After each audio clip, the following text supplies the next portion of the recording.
The quantum drive hummed with an unnatural silence, a technological marvel that defied everything known about spaceship propulsion. Jack Harrison watched the holographic displays flicker with impossible data streams, his fingers dancing across quantum-responsive interfaces that seemed to anticipate his movements before he made them. The U.S. Prometheus wasn't just another exploration vessel. It represented humanity's most audacious leap into the unknown, a ship designed to push beyond the boundaries of conventional space travel. Its hull gleamed with adaptive metamaterials that could reconfigure molecular structures in milliseconds, a testament to human engineering that bordered on the miraculous. Outside the viewport, the fabric of space twisted and rippled. Quantum entanglement generators created a bubble of modified spacetime, allowing the ship to slip between dimensional boundaries like a knife through water. The wormhole they had discovered wasn't on any known star chart. It was an anomaly that would have terrified any other species, but to the human crew, it was nothing more than an interesting problem to solve. Structural integrity holding at 98%, reported Emily Rodriguez, the ship's lead structural engineer. Her voice carried a note of professional calm that masked an underlying excitement. Years of training had taught her to maintain composure, but her eyes betrayed her true feelings. This was something extraordinary. Commander Michael Blake stood at the center of the bridge, a study in controlled tension. His uniform carried subtle adaptive camouflage patches that shifted color and texture based on ambient light and psychological stress indicators. A veteran of deep space exploration, he had seen impossible things, but this moment felt different. "Navigation, confirm our current position," Blake commanded, his voice steady. Jack Harrison's fingers flew across the quantum interface. Holographic star maps exploded around him, complex mathematical equations dancing in three-dimensional space. "Sir, our current location doesn't match any known stellar cartography. We've emerged near the Centauri nexus, but the spatial coordinates are impossible." The word hung in the air, pregnant with potential. The ship's quantum communication array began to pulse, not with standard electromagnetic signals, but with entangled quantum transmissions that defied traditional understanding of information transfer. Each pulse carried more data than entire planetary communication networks, compressed into moments that transcended linear time. Emily leaned closer to Jack's station. "Those transmission patterns," she whispered, "they're not just signals. They're changing the very fabric of how information can be transmitted." Outside, space itself seemed to ripple and breathe. The wormhole they had emerged from wasn't a simple tunnel through space. It was a living mathematical construct, a bridge between realities that human scientists were only beginning to understand. Sensor arrays detected movement, distant but unmistakable. Alien detection grids were lighting up across multiple star systems. The Galactic Concordance, a network of advanced civilizations that had maintained galactic order for millennia, was about to receive an unexpected visitor. "Incoming transmission attempts," reported Sarah Williams, the communication specialist. Her console erupted with multiple holographic windows, each representing different alien communication protocols. "They're confused. Their standard communication models can't process our quantum signature." Commander Blake allowed himself a small smile. Humanity had always been good at finding unexpected solutions. This moment was no different. The quantum drive continued its impossible hum. Adaptive hull panels shifted and reconfigured, absorbing and redistributing energy in patterns that would appear random to an outside observer. But nothing about the U.S. Prometheus was truly random. Every movement, every molecular shift was the result of calculated human innovation. Jack Harrison's display suddenly flickered with a complex mathematical representation, a three-dimensional map that showed not just their current location, but potential future trajectories. Quantum mechanics had always suggested that time was more flexible than most species understood. Humans were about to prove just how flexible. "Sir," Jack called out, "I'm detecting multiple potential interaction points. Our emergence has created quantum resonance waves that are propagating faster than light itself." Commander Blake nodded. "Just another Tuesday for humanity," he muttered. The U.S. Prometheus continued its silent drift, a harbinger of a technological revolution that would reshape galactic understanding. Somewhere out there, alien civilizations were about to learn that everything they knew about space, time, and communication was about to change. And humans were leading the charge. The communication chamber of the Galactic Concordance Central Hub resembled a crystalline cathedral, its walls pulsing with bioluminescent data streams. Administrator Vorlik, a being composed of intricate silicon-based neural networks, stared at the incoming transmission with growing confusion. What should have been a standard communication protocol had become something entirely unprecedented. The human transmission arrived instantaneously, a quantum-entangled message that defied every known law of interstellar communication. Where previous galactic communications took hours to traverse significant distances, this signal appeared to exist simultaneously across multiple points in space. "Replay the transmission," Vorlik commanded, his neural pathways flickering with a combination of scientific curiosity and mounting anxiety. The holographic display reconstructed the message. Commander Rebecca Wallace's face appeared, crisp and clear, as if she were standing in the room. Her casual demeanor was itself a form of communication, a subtle challenge to the rigid protocols of galactic diplomacy. "We received your initial contact request," she said, her voice carrying an almost playful undertone. "Apologies for the quick response. We're still calibrating our communication systems." Quick response was an understatement. The message had arrived before the original alien communication had even completed its initial transmission sequence. In the research wing, Dr. James Nakamura leaned over a complex array of quantum communication equipment. His team had been working on this breakthrough for years, a project that most scientific communities had dismissed as theoretical fantasy. Now, they were rewriting the fundamental understanding of information transfer. "It's not about speed," James explained to his colleagues. "It's about quantum entanglement creating a communication pathway that exists outside traditional space-time constraints." The alien communication analysts worked themselves to the point of neural exhaustion. Their sophisticated tracking systems showed impossible data. The human transmission carried more information in a microsecond than most civilizations could transmit in weeks. It wasn't just a message. It was a complete data ecosystem that seemed to adapt and reconfigure itself in real time. Vorlik called an emergency session of the Galactic Communication Consortium. Representatives from various advanced civilizations materialized as holographic projections, their collective confusion palpable. "This is impossible," declared a crystalline diplomat from the Zornak cluster. "No known communication technology can transmit information faster than light. It violates fundamental quantum mechanics." Rebecca Wallace's team had heard such arguments before. To them, it wasn't about violating laws of physics. It was about finding the loopholes everyone else had missed. Back on the U.S. Prometheus, the communication team worked with an almost playful intensity.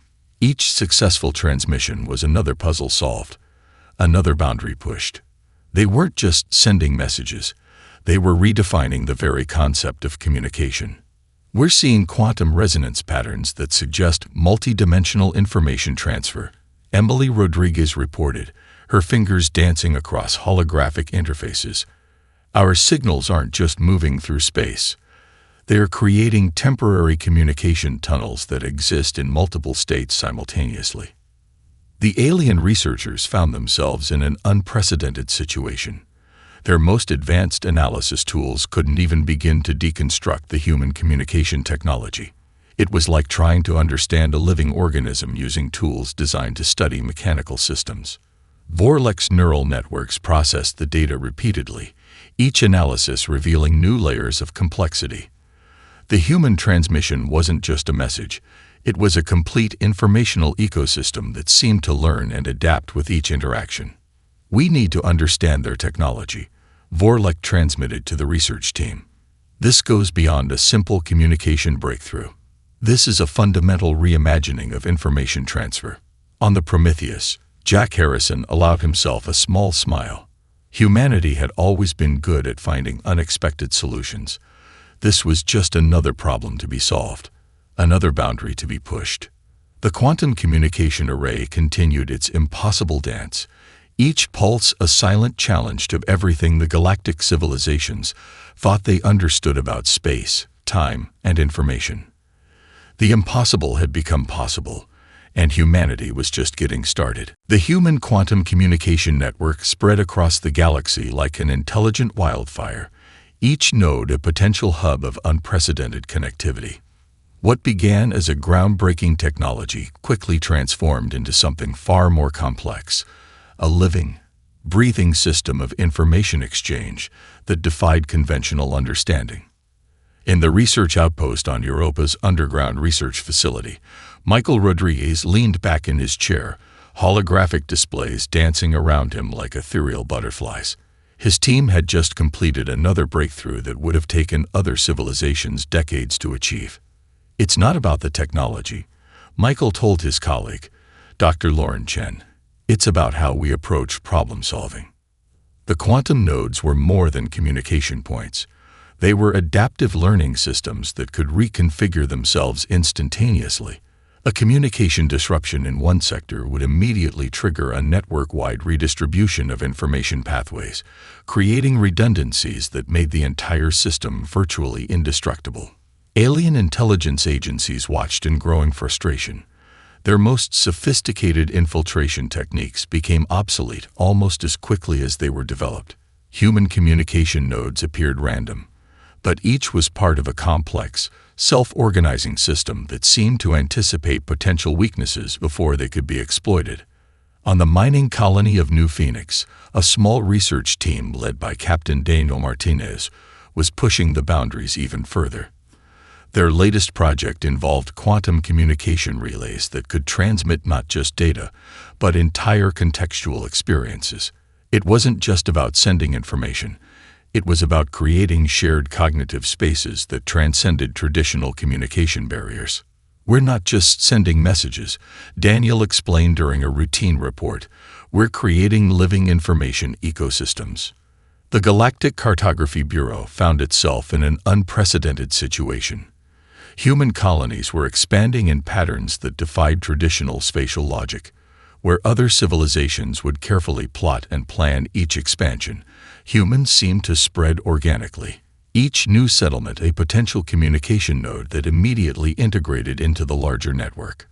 Dr. Elena Rodriguez, no relation to Michael, had developed a quantum communication algorithm that could compress entire planetary databases into transmission packets smaller than a single traditional data byte.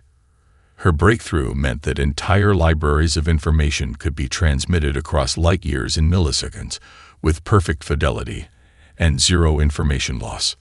"It's about understanding information as a living organism," Elena would often say, her eyes sparkling with the excitement of scientific discovery.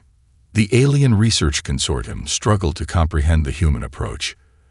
Their technological development had always been linear, carefully controlled, with each advancement meticulously planned and implemented. Humans, by contrast, seemed to treat technological innovation like an improvisational art form, chaotic, unpredictable, but undeniably effective. Jack Harrison's team on the U.S. Prometheus continued to push the boundaries. Their latest communication array could create temporary quantum tunnels that allowed for instantaneous information transfer across previously unimaginable distances. What the aliens saw as a weapon, humans saw as just another interesting engineering challenge. "We're not trying to disrupt anything," Jack explained during an intercepted communication. "We're just solving interesting problems." The quantum network began to show signs of something more than a communication system. It was becoming a collective intelligence, a distributed network that could learn, adapt, and evolve in real time. Each human colony became a potential node of this vast, living information system. On the research station orbiting Alpha Centauri, a team led by Dr. Samuel Wong discovered that the quantum communication nodes were developing unexpected capabilities. They could not just transmit information, but could also perform complex computational tasks distributed across multiple nodes simultaneously. It's like the entire network is becoming a single distributed brain. Samuel told his research team, a mix of excitement and wonder in his voice. Alien diplomatic channels buzzed with increasing concern. What had initially seemed like a technological curiosity was rapidly becoming something far more significant. The human communication network was no longer just a method of information transfer.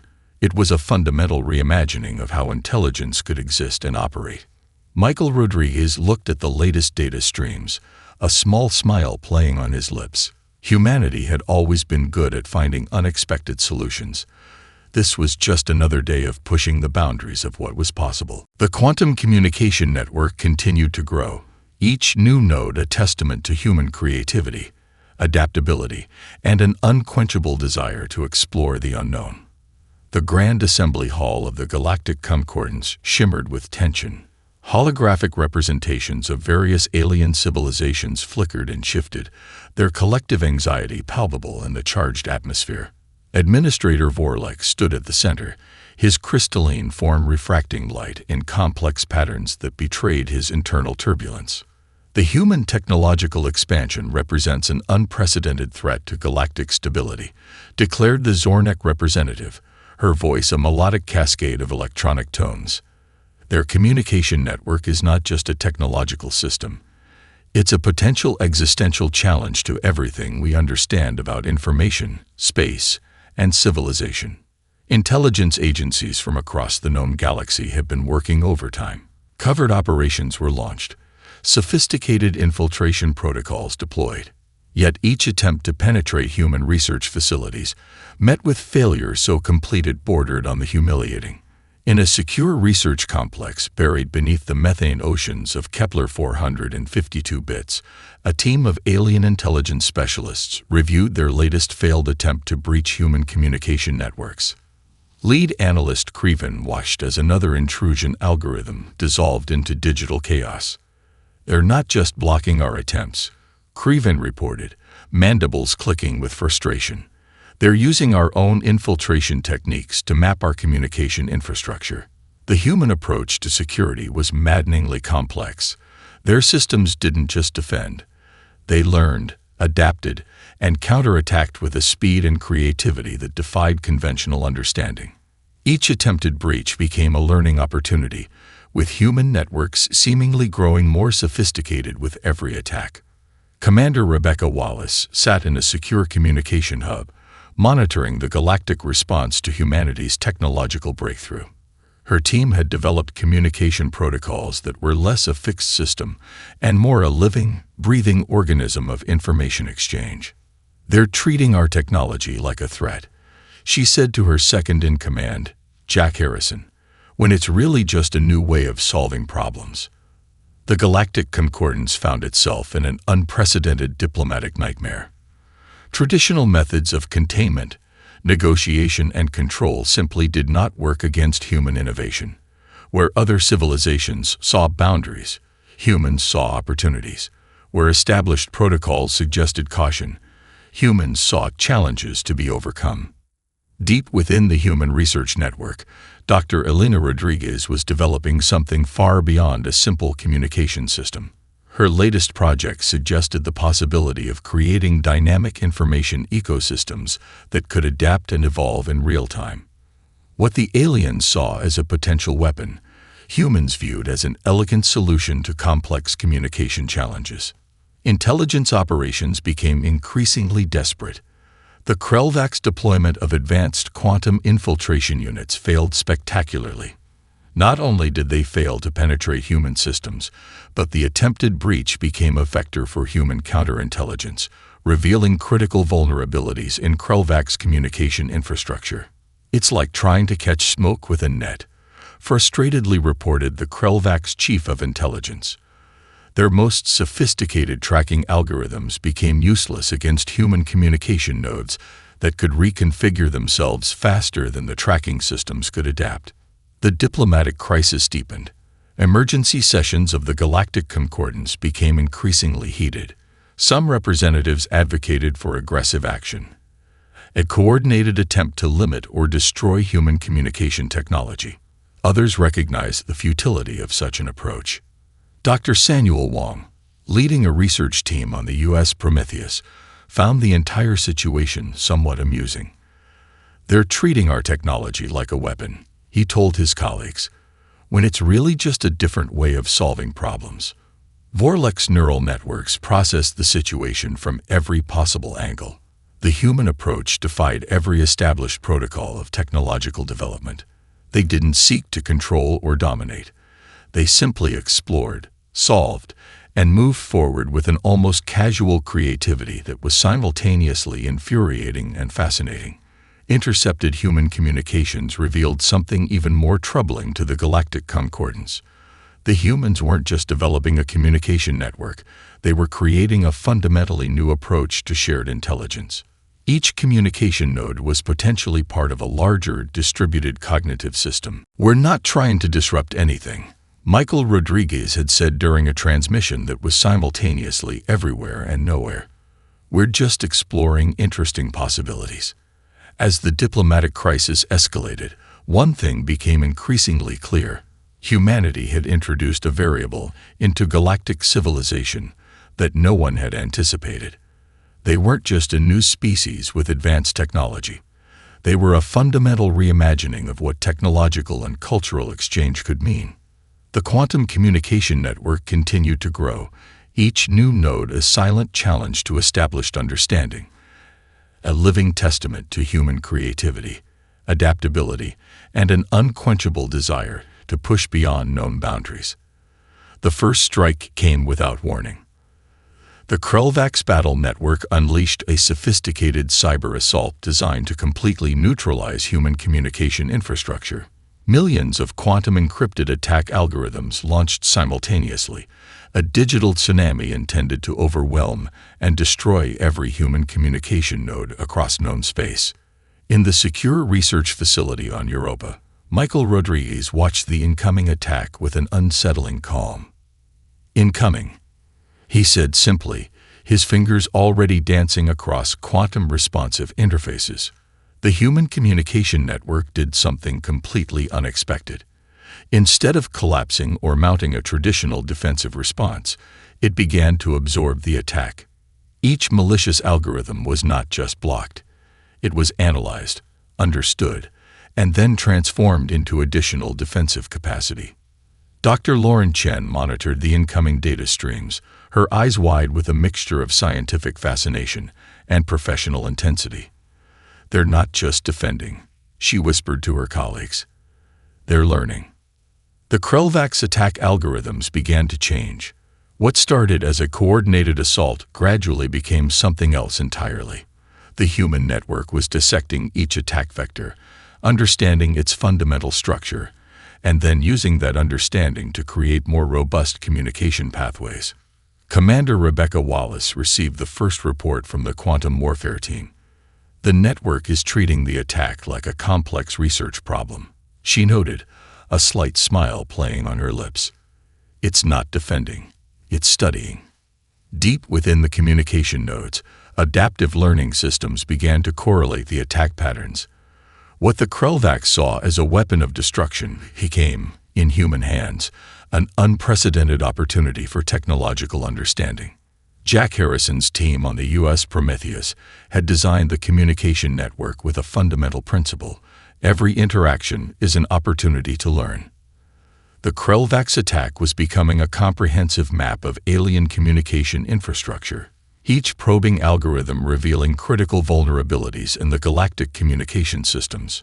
"It's like they're giving us a complete blueprint of their communication networks," Daniel Martinez observed, watching the data streams flow with an almost artistic complexity. The Krelvax command center erupted in chaos. Their most sophisticated attack algorithms were being transformed, redirected, analyzed with a speed that defied comprehension.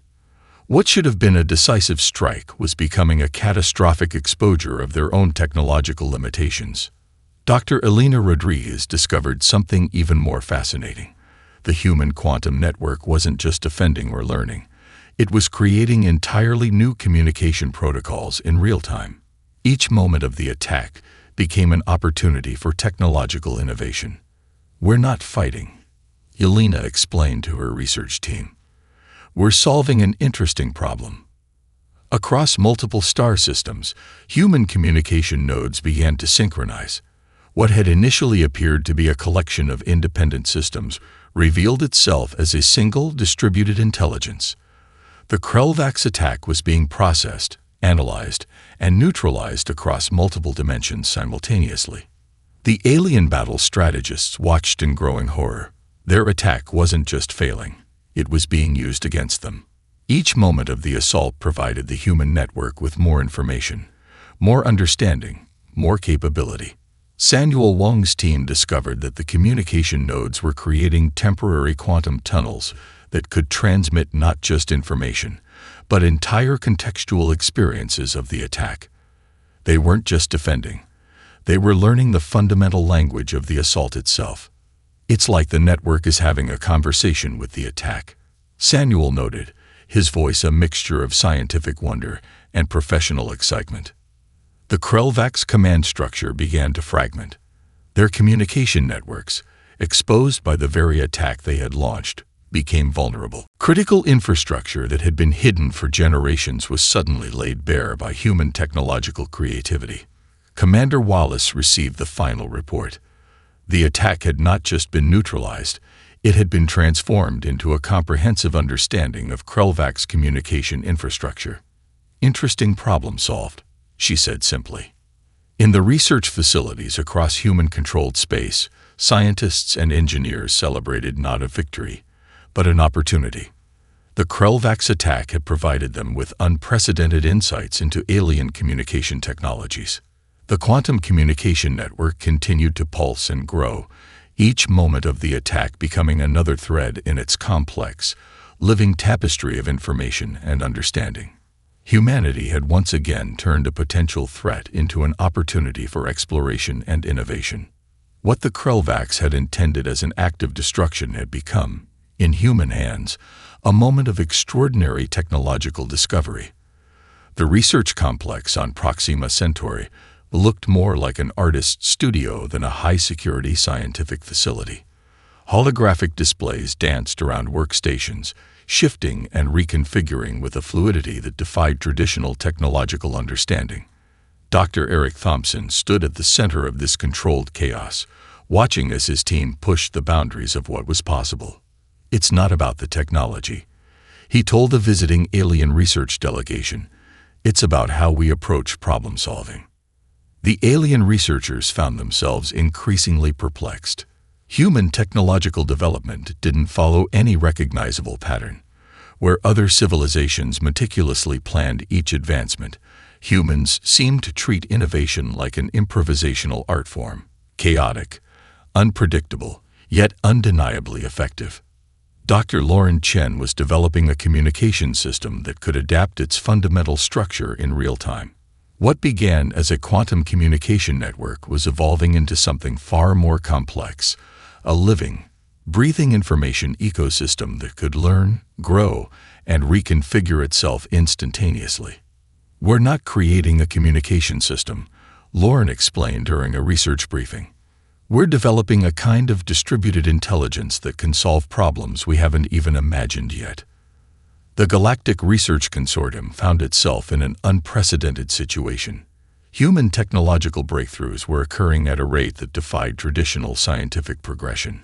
Each discovery seemed to open up entire new universes of possibility, rendering previous understanding obsolete almost instantaneously. In the orbital research station of New Phoenix Colony, Michael Rodriguez's team was exploring the boundaries between communication technology and collective consciousness.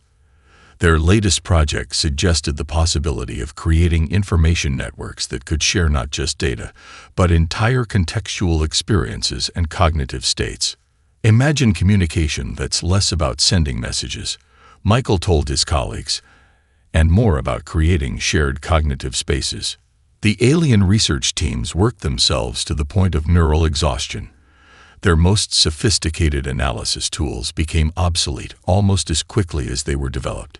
Human technological approaches seemed to operate on principles that went beyond traditional scientific understanding. Dr. Samuel Wong had discovered something even more fascinating. The human communication networks were developing emergent behaviors that suggested a form of collective intelligence. Each communication node was potentially part of a larger, distributed cognitive system that could solve complex problems in ways no single entity could comprehend. "We're not just building a technology," Samuel noted in his research logs. "We're creating a new form of intelligence." The existential challenge went far beyond technological capability.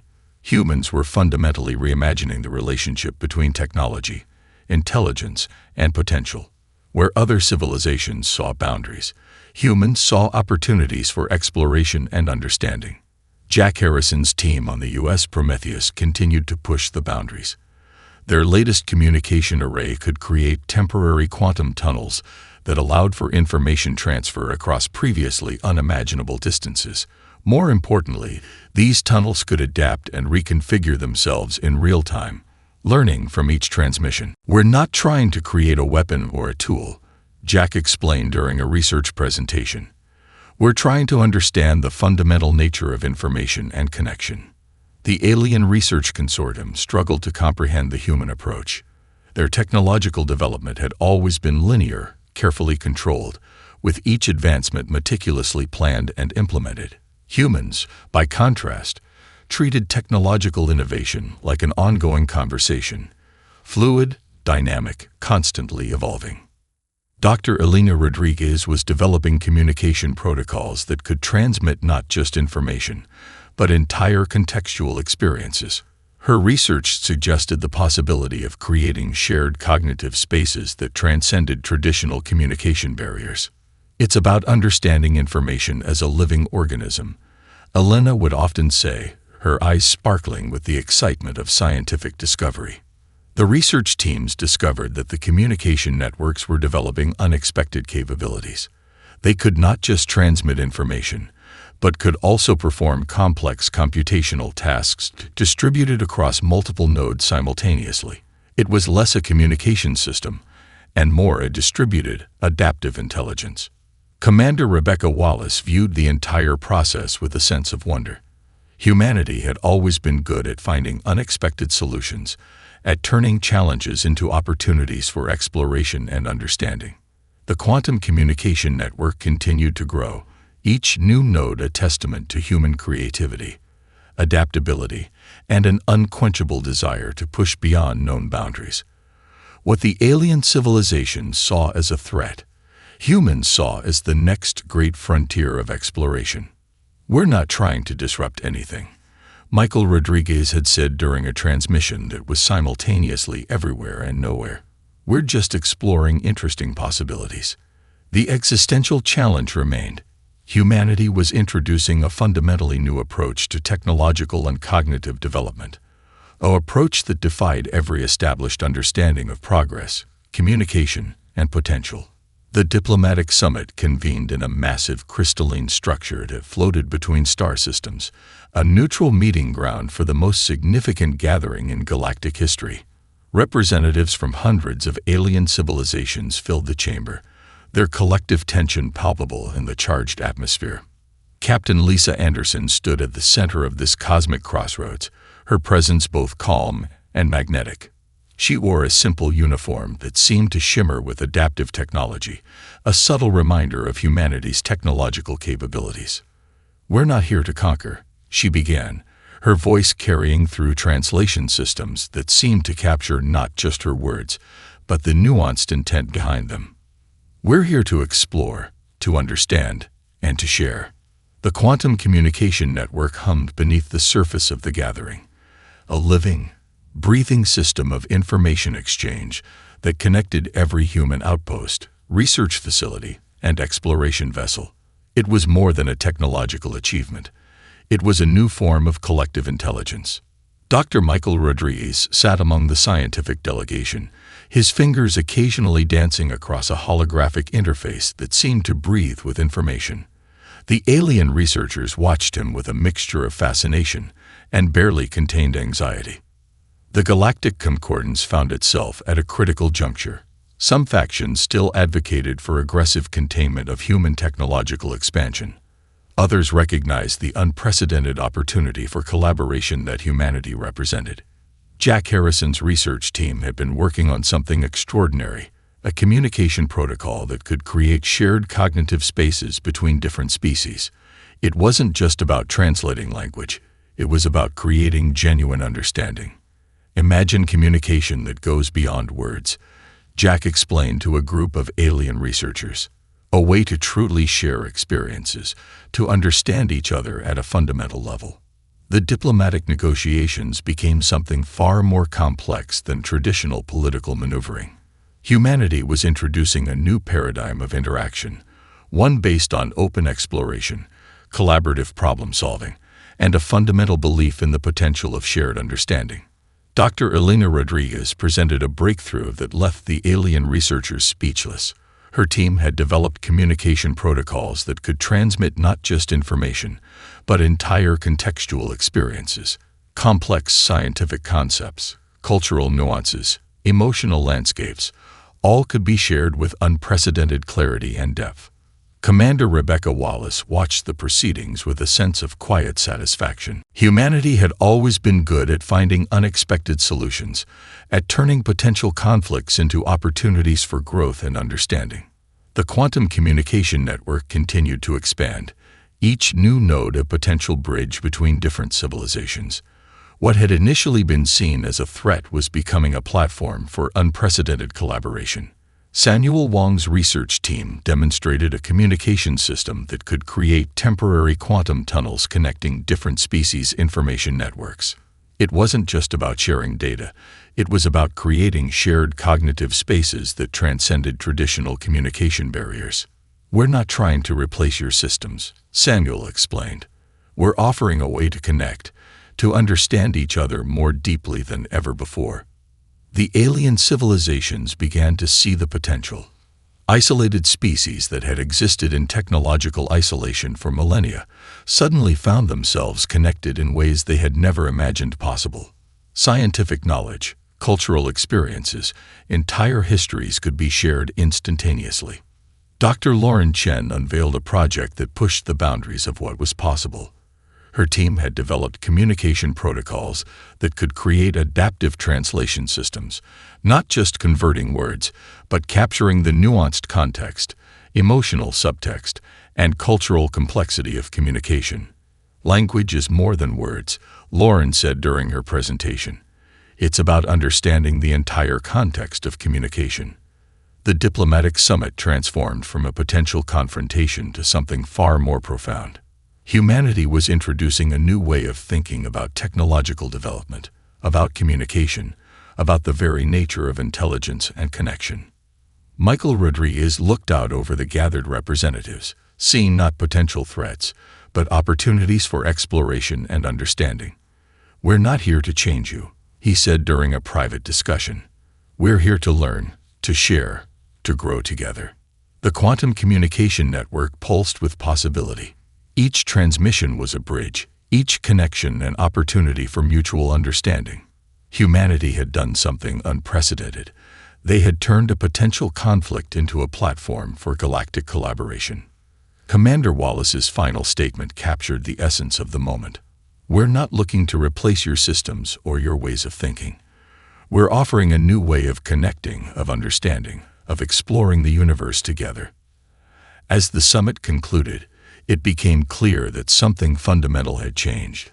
Humanity had introduced a variable into galactic civilization that no one had anticipated, a fundamentally new approach to technological and cultural exchange that promised to reshape everything.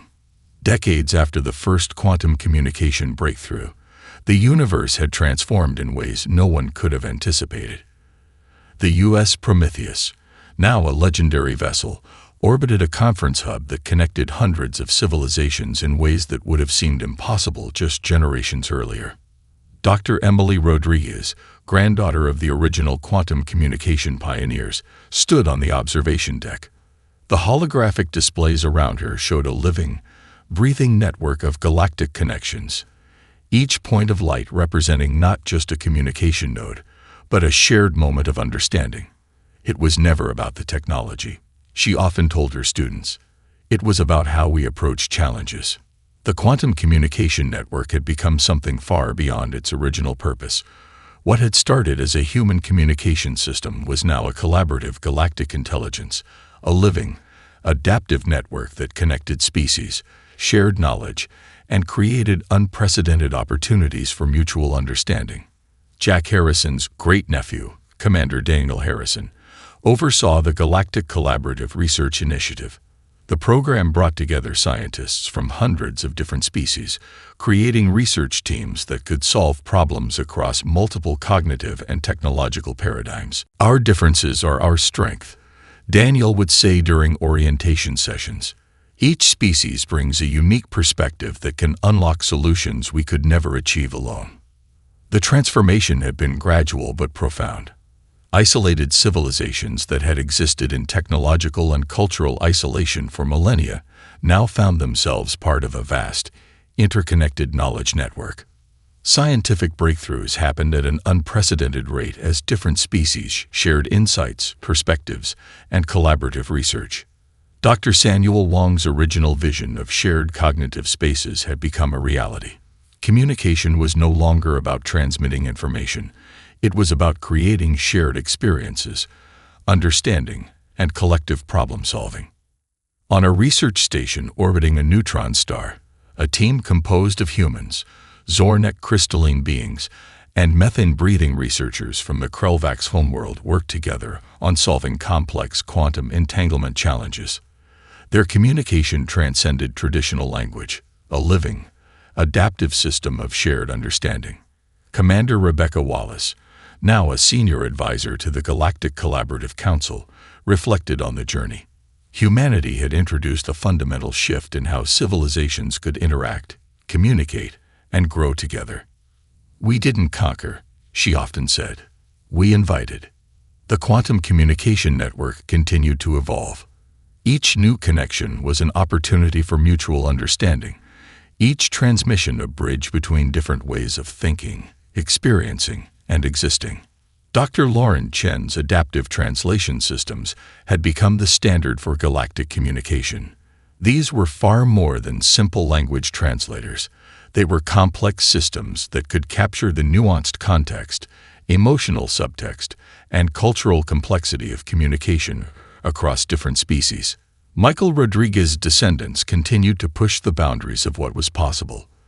The latest research suggested the potential of creating even more complex shared cognitive spaces, systems that could help species with fundamentally different biological and cognitive structures understand each other in ways never before imagined. The U.S. Prometheus, now a mobile research and diplomatic hub, represented the best of human innovation. Its quantum communication arrays could create temporary information tunnels that allowed for unprecedented levels of collaborative research and cultural exchange. On the human colony of New Phoenix, a memorial stood to the original researchers who had first developed the quantum communication technology. The inscription captured the essence of their approach: not to conquer, but to understand; not to divide, but to connect. The galactic civilization that emerged was nothing like anyone had initially anticipated. It wasn't a unified empire or a strict hierarchical system. Instead, it was a dynamic, adaptive network of civilizations, each maintaining its unique identity while finding unprecedented ways to collaborate, understand, and grow together. Dr. Emily Rodriguez looked out at the living network of connections. What had begun as a human technological breakthrough had become something far more profound, a new way of existing, of understanding, of exploring the universe. "We responded faster than light," she would tell her students, "but what we really did was create a way for the universe to understand itself." The quantum communication network pulsed with possibility. Each transmission was a bridge, each connection an opportunity for mutual understanding. Humanity had done something unprecedented. They had transformed a potential conflict into a platform for galactic collaboration that celebrated diversity, encouraged exploration, and created opportunities beyond any single species' imagination. As the universe continued to expand, so did the network of understanding, a living testament to the power of curiosity, creativity, and the fundamental human desire to explore, to understand, and to connect.